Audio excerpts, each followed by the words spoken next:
तो फिलहाल अभी हम धर्मारण्य में आए हैं। ये पीछे मंदिर है, धर्मारण्य नाम है इसका, और ये गया में ही पड़ता है, बोध गया में ही। और इसका काफ़ी ज़्यादा इम्पैक्ट है हमारे सनातन धर्म में भी और बौद्ध धर्म में भी। चलो आगे हम चलते हैं। तो यहाँ से हम धर्मारण्य मंदिर के अंदर जा रहे हैं।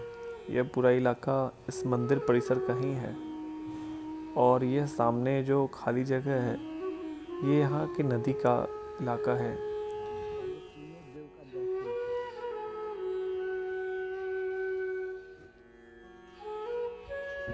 तो उनकी मुक्ति के लिए उन्होंने सबसे पहले यहाँ पर आकर श्राद्ध किया, और उनके जो प्रेत हैं वह मुक्त हो गए। तब उन्होंने उसकी यादगारी में इस गेट का निर्माण किया, इसीलिए इसका नाम लाला फतेह चंद्र है। पहाड़गंज, नई दिल्ली। अच्छा। हाँ।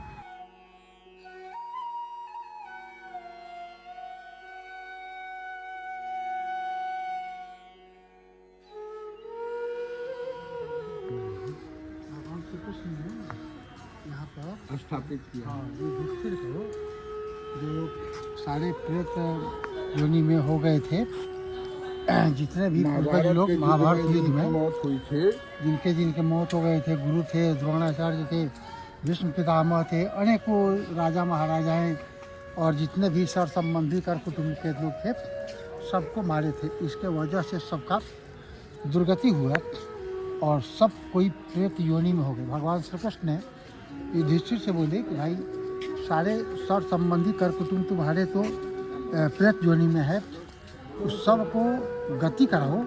तो फिर वही भगवान श्री कृष्ण के कहने पर युधिष्ठिर ने भगवान से पूछे, हे प्रभु आप ही बताइए कि हम लोग कहाँ चलें और कहाँ मुक्ति इनको मिलेगा।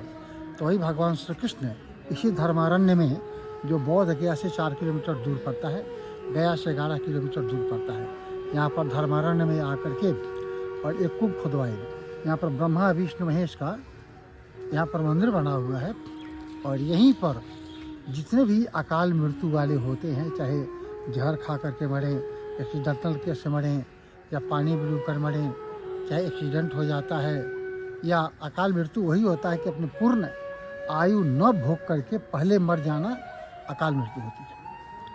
उसकी गति करने के लिए यहाँ पर त्रिपिंडी ब्रह्मा विष्णु महेश में उनको मिला दिया जाता है, तो उनको मोक्ष हो जाती है। यह 100% सही चीज़ है, बिल्कुल ही सही चीज़ है। इसलिए यहाँ का जो भी प्रेत का यहाँ पर पिंडदान हो जाता है, त्रिपिंडी श्राद्ध हो जाता है, उसको अक्षय गति हो जाती है और वैकुंठ आदि को प्राप्त हो जाता है। ऐसा इसका मान्यता ही नहीं, यह बिल्कुल ही सत्य बात है।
यहाँ पर जो धर्मारण्य में है, बहुत से लोग तिब्बती आते हैं, तिब्बत के आते हैं, हमारे हिंदू सांस्कृतिक धर्म के जितने भी लोग जुड़े हुए हैं सब आते हैं। और यहाँ पर ऐसे तो हम लोगों के यहाँ मान्यता है कि हम लोग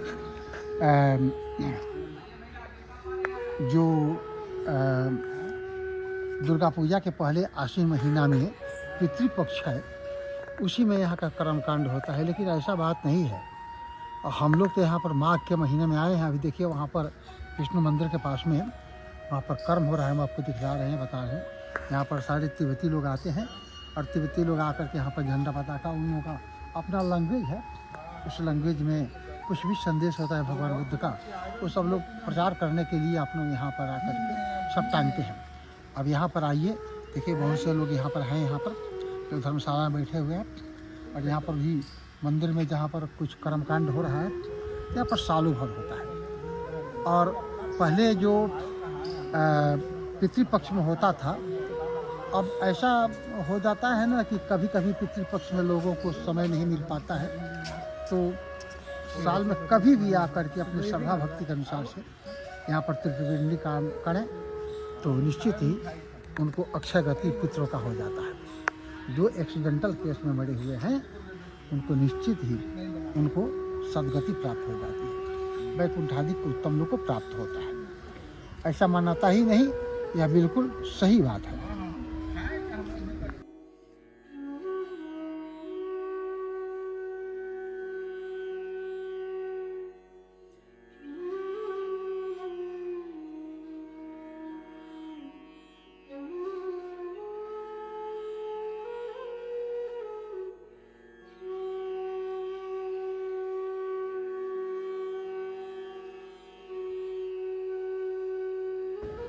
यह भगवान विष्णु का मंदिर है, और यहाँ पर जो कर्मकांड किया जाता है, त्रिपिंडी श्राद्ध जो होता है, जो पितृपक्ष में नहीं कर पाते हैं या किसी कारणवश नहीं रहते हैं या कहीं कोई काम में व्यस्त हो जाते हैं, तो किसी भी समय में करते हैं। देखिए वहाँ पर हमारे पंडित जी एक त्रिपिंडी श्राद्ध करवा रहे हैं, और कुछ भक्त लोग हैं लोग यहाँ पर। तो यहाँ पर सालों भर काम चलता है, ऐसा बात नहीं है। और यहाँ पर एक कुआं है, यहाँ पर एक कुआं है।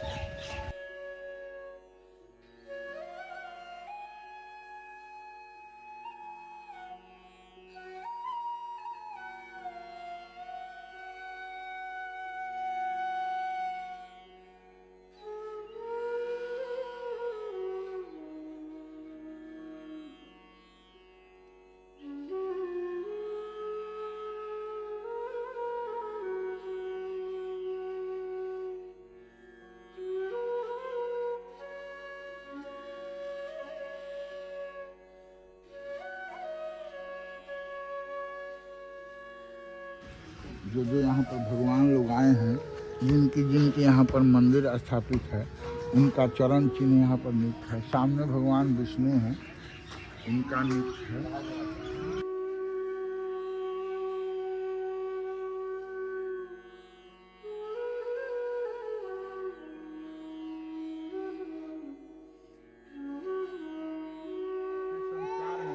इसी कारण से प्रेत योनि में पड़ गए हैं। वे मनुष्य के लिए ज़्यादा घातक नहीं सिद्ध होते हैं, फिर वे उन्हें विचलित तो अवश्य करते हैं। तो वैसे प्रेतों की मुक्ति ऐसे भगवान विष्णु के पूजन से होती है, जो भगवान यहाँ अपने चतुर्भुज रूप में विराजमान है।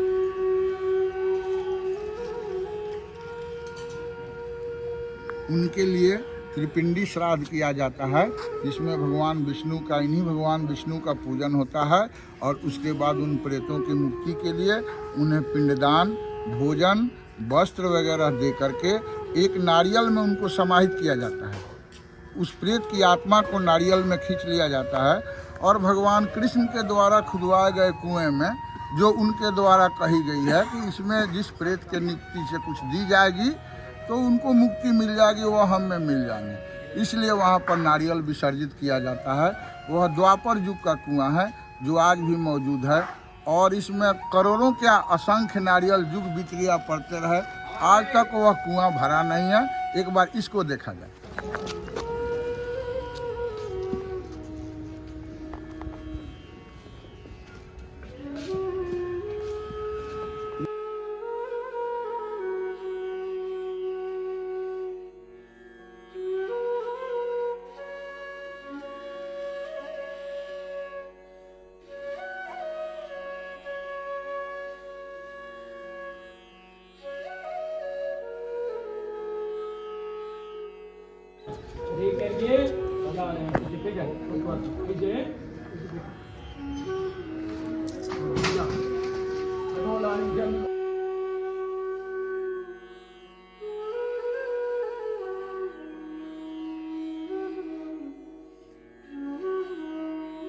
आपने बताया ब्रह्मा विष्णु महेश को जो कृष्ण भगवान ने यहाँ पे स्थापित किया, हाँ। वो क्यों किया? हाँ, रीजन देखिए, जब महाभारत खत्म हो गया तो सिर्फ उधर कौरव के टीम से सिर्फ एक बचा था, वो ब्रूसिस अस्वस्थ था, क्योंकि अर्जुन इसलिए उनको छोड़ दिए थे कि वो हमारे गुरु शिष्य है, ऑलरेडी हम गुरु का हत्या हो चुका है, मतलब हो चुका है, तो हम गुरु का वंश खत्म नहीं करेंगे, इसलिए उनको छोड़ दिया गया था। लेकिन अश्वत्थामा ने क्या किया, उसने डिसीजन लिया कि अगर जब पूरा मेरा टीम ही मारा गया तो मैं केवल एक जिंदा रह के क्या करूंगा, अगर जिंदा हूँ तो क्यों ना हम पांडव का भी वंश को खत्म कर दें। इसलिए उसने रात्रि में ही सभी पर हमला भी किया, जो बच रहे थे पांडव के पुत्र उनको भी मार दिया गया। अब जो शेष बचा था उत्तरा के गर्भ में पल रहे थे राजा परीक्षित, वो लास्ट ऑप्शन था, जिसको भी इसने ब्रह्मास्त्र चला दिया। ब्रह्मास्त्र जब चला दिया गया उनके गर्भ पे, तब वो दर्द से व्याकुल होकर के जब उसने कृष्ण को बुलाए, अर्जुन ने भी ब्रह्मास्त्र के प्रति ब्रह्मास्त्र इन्होंने भी चला दिया, लेकिन ब्रह्मा जी वहाँ पे पहुँच के बोले कि आप लोग दोनों पागल हैं, ब्रह्मास्त्र दो टकराएगा तो जानते हैं क्या होगा, प्रलय आ जाएगा, आप लोग ऐसा किए। तो अर्जुन को अपना वापस ले लिए, लेकिन अश्वत्थामा बोला कि मुझे चलाने तो आता है लेकिन मुझे वापस ले लीजिए, अब मैं क्या करूँ। तो वो दर्द से जब व्याकुल था तो इसी जगह पे कृष्ण भगवान ने उत्तरा को लाया था, गुरु गर्भवती किला त्रिपिंडी श्राद्ध करवाया था, जिसमें ब्रह्मा विष्णु महेश ब्रह्मास्त्र ऐसे शक्ति को आपको क्या लगता है एक भगवान निष्क्रिय कर सकते हैं? तीनों सुप्रीम कोर्ट होकर सबको बैठाया गया तब जाके निष्क्रिय हुआ था। आज भी यहाँ का सत्यता यही है कि जिसको संतान नहीं होता या होकर के नष्ट हो जाता है, या किसी भी प्रकार का दैविक दोष हो, या किसी भी तरह का ग्रह नक्षत्र का असंतुलन है आदमी के लाइफ में, यहाँ पे त्रिपिंडी आज करे विदिन 45 डेज, अगर उसको रिजल्ट नहीं मिला तो आप कहिए, लेकिन पूर्ण नियम।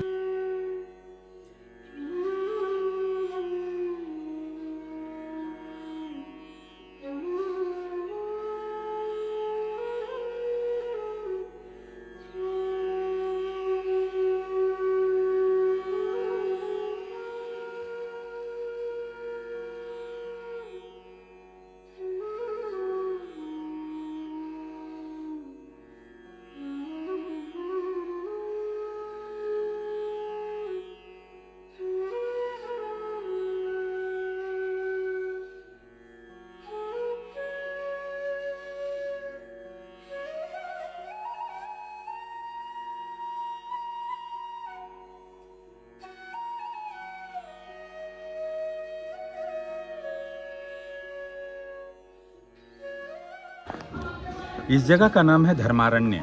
ये धर्म का ही आरण्य है। हमारे सनातन धर्म में सप्त आरण्य, सप्त नदियाँ, सप्त ऋषि, सप्तपुरी ये प्रसिद्ध हैं। सप्त आरण्य में प्रथम 3 आरण्य पुण्य के आरण्य हैं। प्रथम पुष्करण्य, पुष्कर राजस्थान, दूसरा नैमिषारण्य लखनऊ सीतापुर का क्षेत्र, और तीसरा ये धर्मारण्य है। तो इसका धर्मारण्य नाम क्यों पड़ा?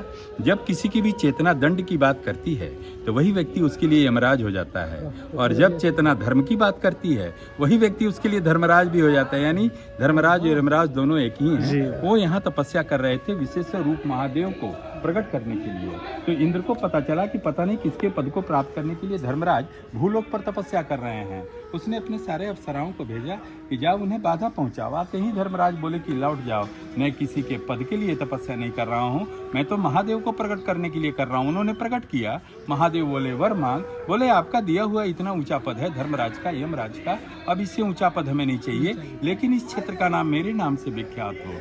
तो उस धर्मराज के नाम से ये धर्मारण्य हुआ, और इसका विस्तार 2 योजन का हो। 2 योजन आज के माप में लगभग 8 कोस होते हैं। लगभग 16 वर्ग मील में ये धर्मारण्य क्षेत्र फैला हुआ है। इसी में गया का पंचकोसी तीर्थ आता है, जिसमें तर्पण और पिंडदान का महत्व आया है। इसी धर्मारण्य क्षेत्र में गयासुर रहा करता था। गया जी जो है ना, पूरा कोलाहल पर्वतों से घिरा हुआ है। इन्हीं पर्वतों पर गयासुर, इसका पूरा नाम था आधा ग य गे, लेकिन अपभ्रंश में ये गया हो गया। गयासुर रहा करता था, जो अपने तपस्या के बल पर अपने शरीर को इतना पवित्र कर लिया था कि उसके स्पर्श और दर्शन मात्र से ही लोग वैकुंठ चला जाया करते थे। वहां भी पाप पुण्य का फैसला नहीं हो रहा था, सभी जा रहे थे। तो तीनों देवों ने मंत्रणा की, तो ब्रह्मा जी ने कहा कि ठीक है, मैं भूलोक पर जाता हूँ, कहता हूँ गयासुर तुम्हारा शरीर अति पवित्र है, यह शरीर देवताओं की यज्ञ करने के लिए दे दो। वो सो गया। उसका शरीर था 5 कोस का। उसका जो वक्ष स्थल है अभी वर्तमान में विष्णुपाद है। उसके वक्षस्थल पर यज्ञ होता था, बार बार विघ्न कर देता था, चलायमान हो जाता था। बोला जब तक नारायण का चरण मेरे वक्षस्थल पर नहीं आएगी तब तक मैं शांत नहीं रहूंगा। वही भगवान विष्णु गदाधर रूप में प्रकट हुए, शंखचक्र पद्म और गदा लेकर, और उसके वक्षस्थल पर एक धर्मशिला रखकर अपने दाहिने पैर से दबाए हैं, आस्तक को दबे हुए हैं। उस समय नारायण बोले कि वर मांग। बोले आज से तो वह स्पर्श और दर्शन खत्म ही हो जाएंगे, लेकिन जो भी लोग आए अपने पितरों के प्रति, अपने पूर्वजों के प्रति इस 5 कोस के क्षेत्र में एक भी पिंड गिरा भी दें, इस माध्यम से अब लोग मोक्ष जाने की कामना करें, मोक्ष नहीं कामना करें। मोक्ष और सफलता तो उनको देनी है। तब से यह पिंडदान की पद्धति चली आ रही है। अब आइए त्रेता में राम ने जो लंका पर विजय प्राप्त किया, रावण तो ब्राह्मण था, सारे उसके वंशज प्रवृत्त राक्षस की ब्रह्म राक्षस हुआ। विजय प्राप्त करके लौट करके अयोध्या में जाकर राज्याभिषेक हुआ।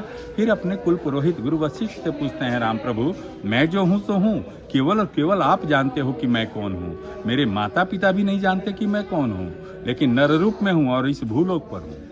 मैंने वहां रावण सहित सारे ब्रह्म राक्षसों को मारा है, ये तो सूर्यवंश में कलंक हो जाएगा, इसका निवारण का उपाय बताएं।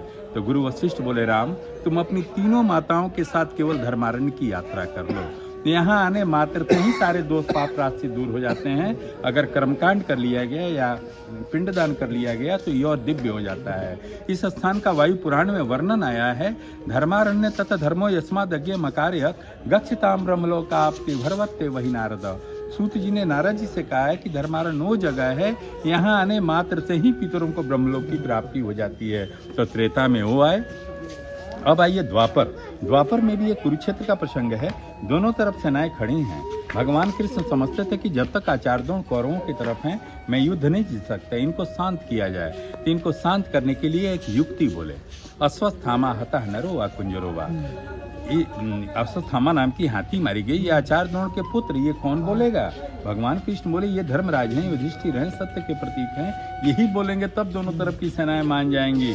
कृष्ण कह रहे हैं मैं भी बोलूंगा, अभी तो कोई नहीं मानने वाला। जैसे ही धर्मराज बोले अश्वत्थामा हतः नर पर जैसे ही आए, इसके लिए कृष्ण तैयार थे। वो तुरंत 5 जन शंख ध्वनि कर दी, इसके साथ सारे पांडव शंख ध्वनि करने लगे, बाकी के शब्द नहीं सुनाई पड़े।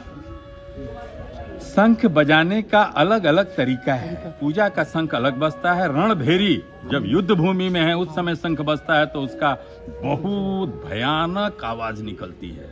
इस एवज में उनको सुनाई नहीं दी। आचार्य द्रोण समझे मेरा पुत्र मारा गया, धनुष्मान रथ पर रखकर पुत्र शोक में धरती पर बैठ गए। तब तक द्रौपदी का भाई धृष्टद्युम्न ने उनका सर कत्ल कर दिया।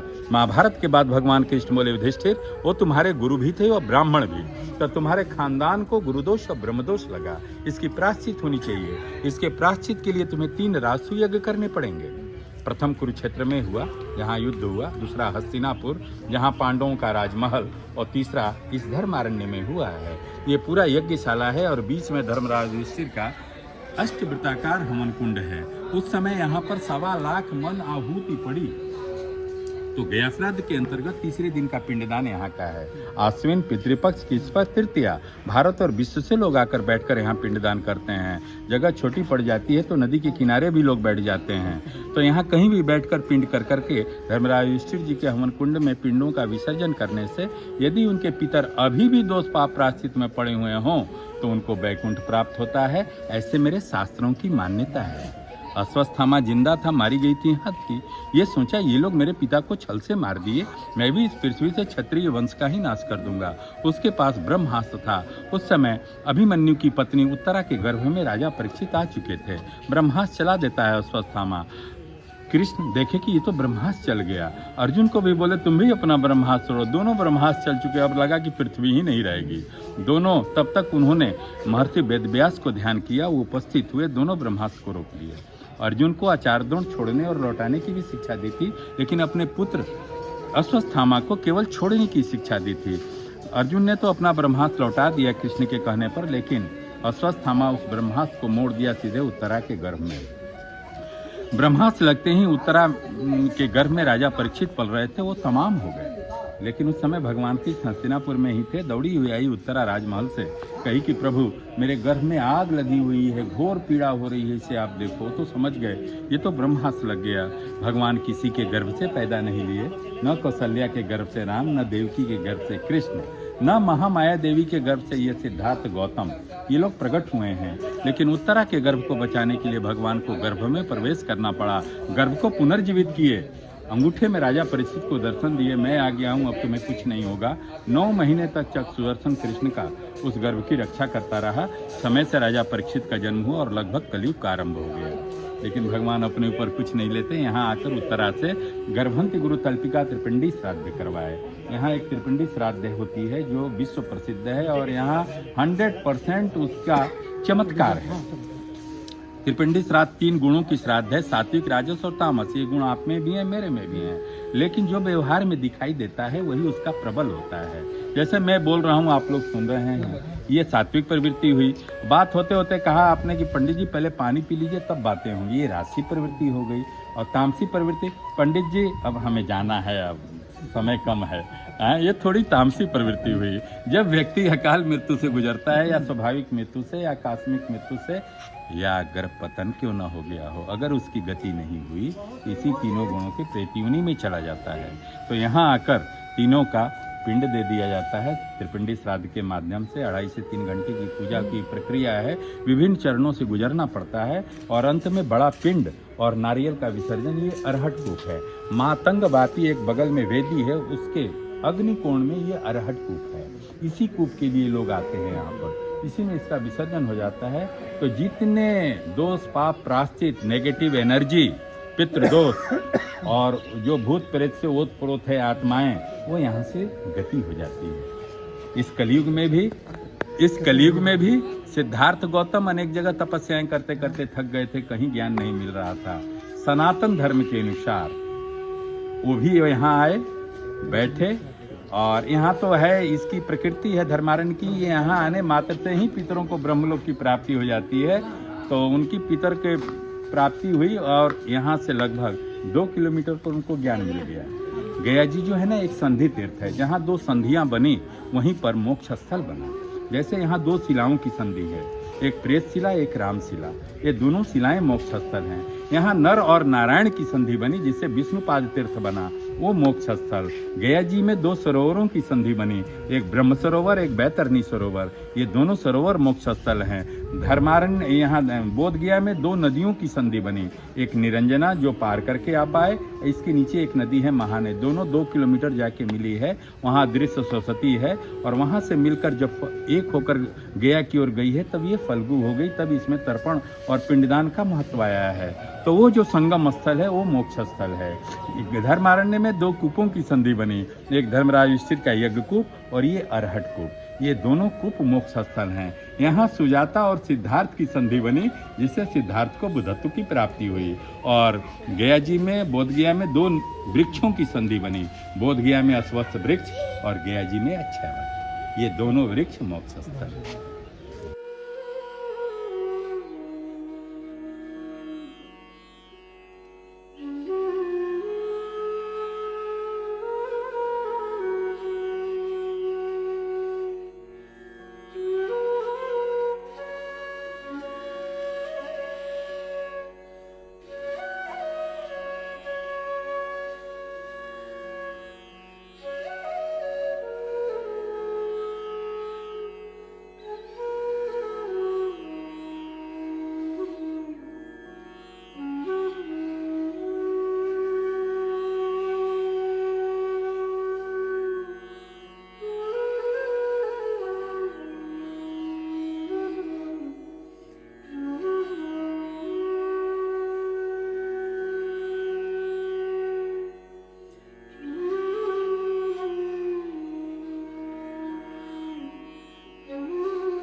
तो अभी बहुत सारी जानकारी हमें मिली इस जगह के बारे में। यहाँ पे जो लोग जिनकी अकाल मृत्यु हो जाती है उनके घर वाले यहाँ पे आकर उनका त्रिपिंडी श्राद्ध करते हैं। इसकी मान्यता सनातन धर्म में भी है और बौद्ध धर्म में भी इसकी बहुत ज़्यादा महानता है। ऐसा माना जाता है यहाँ से 2 किलोमीटर आगे क्योंकि भगवान बुद्ध को बुद्धत्व की प्राप्ति होती है और ये जगह बहुत ही ज़्यादा ख़ास है हमारे शास्त्रों में भी और बौद्ध धर्म में भी। यहाँ पे कई सारे इंटरनेशनल टूरिस्ट भी आते हैं बहुत सारे टूरिस्ट ऐसे हैं या फिर मॉन्क कह सकते हैं, वो लोग भी यहाँ आते हैं। मेरे पीछे भी बहुत बड़ा क्राउड, शायद आपको कैमरे में दिख रहा हो, ये मॉन्क्स का क्राउड यहाँ आ रहा है। तो हमने अभी जो भी जानकारी यहाँ ली, यहाँ के बहुत ही ख़ास लोग हैं जो यहाँ पे रहते हैं और वो यहाँ के विशेषज्ञ लोग हैं, उनकी पूरी टीम यहाँ काम करती है। बहुत अमेजिंग। अभी मेरे पीछे आप देखते हैं भगवान बुद्ध, यहाँ पे भी उन्होंने बहुत समय तक तपश्चर्या की थी। तो काफ़ी सही जगह है, काफ़ी अलग वाइब है यहाँ का। ये पूरा जो पीछे आप जगह देख सकते हैं, ये सब साधना स्थली है। यहाँ पे लोग शादी के कार्य भी करते हैं, यहाँ जो भी ऐसी क्रियाएं होती हैं वो यहाँ की जाती है। यहाँ पीछे जो आप जगह देख रहे हैं, ये गुम्बद टाइप का मेरे पीछे जो जस्ट बना हुआ है, ये सब साधना स्थली है। यहाँ पे जो मॉन्क्स होते हैं वो यहाँ आते हैं और अपनी साधनाएं करते हैं।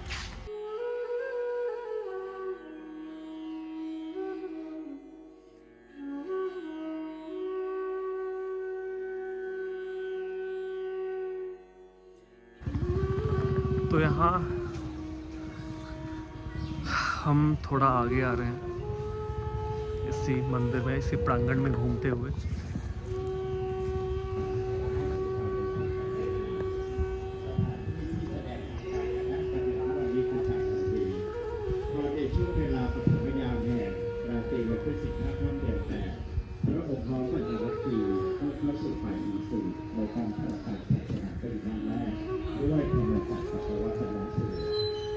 จากนั้นนะครับมีกลุ่มพยาศาสตร์แล้วมีพระอรหันต์องค์หนึ่งโลกลืมท่านจริงๆเลยก็คือพระนาลกะพระอรหันต์โลกลืมซึ่งเป็นลายของสีตาดาบทเรื่องนี้เป็นรายละเอียดที่โน้นจากนั้นในวันที่15 ค่ำเดือน 11นะครับในเดือน11ปีละกาปีเดียวกับพระองค์ตรัสรู้เนื่องจากพระองค์ได้มีอะไรสัญญาว่าจะเข้าไปแสดงธรรมที่ไหนครับราชกุมารก็ถูกนะที่สามบดีมาประคองว่าให้มาโปรดชาวราชกุมารโคเถิดที่มีดวงใจแห่งความรู้ตอนนี้พระองค์แล้วก็ตอบกับเดี๋ยวพรุ่งนี้เราไปเจอสถานที่ลัทธิวันที่พระองค์ได้เจอพระเจ้าพิมพิสารแล้วกลับไปโปรดอย่างไรแล้วหลังจากนั้นออกพรรษาพระองค์ได้ให้ธรรมทูตชุดแรกของโลกเลยก็ได้แก่องค์ปัญจวัคคีย์ไปประกาศศาสนาให้จารึกไป